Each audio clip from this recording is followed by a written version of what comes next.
Amnistía Internacional ha hecho un reclamo a México para que tome acciones y evite que continúen los ataques a los migrantes en la frontera.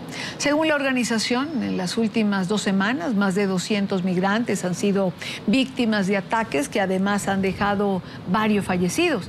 Amnistía Internacional asegura que el gobierno de Enrique Peña Nieto debe proporcionar un refugio seguro para los sobrevivientes e investigar el significativo aumento de la violencia por parte de bandas criminales a grupos de migrantes indocumentados. En Washington nos acompaña Erika Guevara Rosas, ella es la directora para las Américas de Amnistía Internacional. Muy buena tarde. Gracias, buenas tardes. Señora Guevara Rosas, ¿las cifras que maneja Amnistía Internacional son oficiales? Es decir, ¿está el Estado mexicano llevando algún tipo de registro al respecto? Bueno, efectivamente ese es parte del problema. El problema es que estamos hablando de una población vulnerable precisamente porque se encuentra en una situación de indocumentación, es decir, estas personas no son identificables. Entonces, los ataques de los que Amnistía Internacional hoy hace referencia son situaciones que se han podido documentar y que han sido visibles también a las autoridades. Sin embargo, sabemos de muchos otros casos que viven en la invisibilidad, de muchos migrantes, mujeres y hombres, menores de edad, que están cruzando el territorio mexicano sin ninguna protección y que están siendo víctimas de ataques tanto por el crimen organizado y también sufren de los ataques de las propias autoridades porque sabemos que la corrupción sigue siendo un gran desafío en México y estas personas se ven afectadas también por estos graves problemas de corrupción que existen en las autoridades y particularmente la policía. ¿A qué obedece, según Amnistía Internacional, este aumento de ataques a migrantes?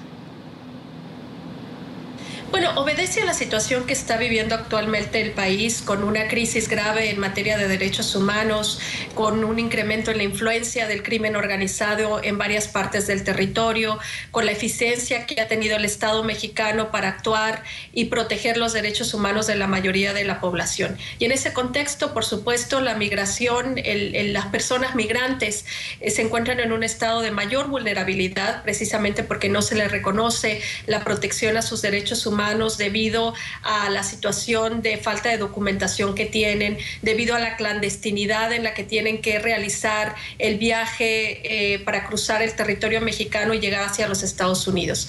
En su mayoría estamos hablando de población centroamericana, migrantes, mujeres y hombres, menores que viajan de países como El Salvador, Honduras, escapando también de la violencia que se vive en sus países y que lo que encuentran es un infierno mayor en su cruce por México.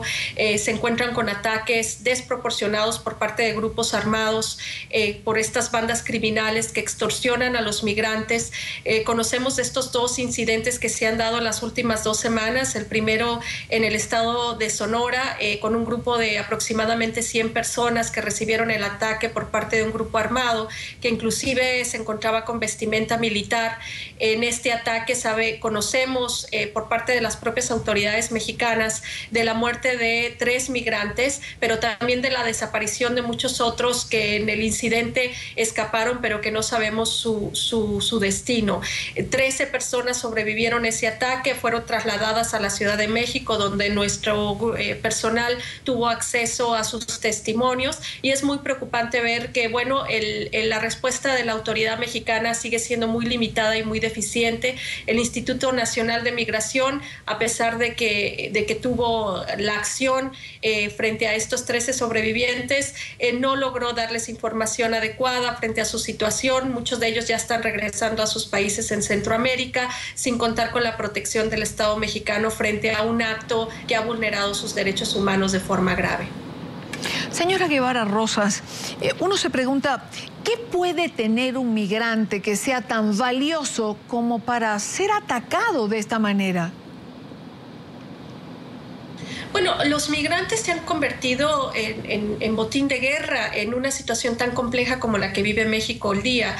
Las bandas criminales atacan a los migrantes no solo para despojarlos de los pocos dólares que traen consigo, pero en muchos casos para que estos migrantes puedan transportar drogas o simplemente como un botín. Realmente sorprendente escuchar muchos de estos testimonios. Sabemos, por ejemplo, que las mujeres migrantes son expuestas a violencia sexual en su tránsito por México. Por lo menos hemos documentado que 6 de cada 10 mujeres y niñas son violadas en su tránsito por México. Es decir, son muchas las razones por las cuales los migrantes se ven vulnerados en sus derechos y particularmente son un objetivo para estas bandas criminales. Y yo quiero decirte que la principal razón es precisamente porque nadie les protege. Son totalmente vulnerables a que se les violen sus derechos humanos, a que sufran de ataques, en muchos casos que sean inclusive asesinados, que las mujeres sean violadas, porque no hay quien responda por la protección de sus derechos humanos. La ineficiencia del Estado mexicano para proteger sus propios ciudadanos es evidentemente un reflejo en la protección que tiene frente a estos migrantes. Señora Guevara Rosas, no puedo dejar de preguntarle por la reciente declaración dada por el precandidato republicano Donald Trump sobre los migrantes mexicanos, sobre el muro que pretende levantar. ¿Cómo reciben ustedes estas declaraciones? Bueno, han sido bastante desatinadas las declaraciones del precandidato. Es muy triste ver que todavía en los Estados Unidos existe este grado de discriminación frente a los migrantes, a las migrantes que son parte de la economía de este país y que han fortalecido la economía de este país. Y bueno, pues simplemente una invitación a que precisamente exista un debate de ideas, un diálogo en donde los derechos humanos para todas y todos sean respetados. Quiero darle las gracias a Erika Guevara, directora para las Américas de Amnistía Internacional. Gracias por estos minutos con NTN 24. Gracias a ustedes. Buenas tardes. Muy buena tarde.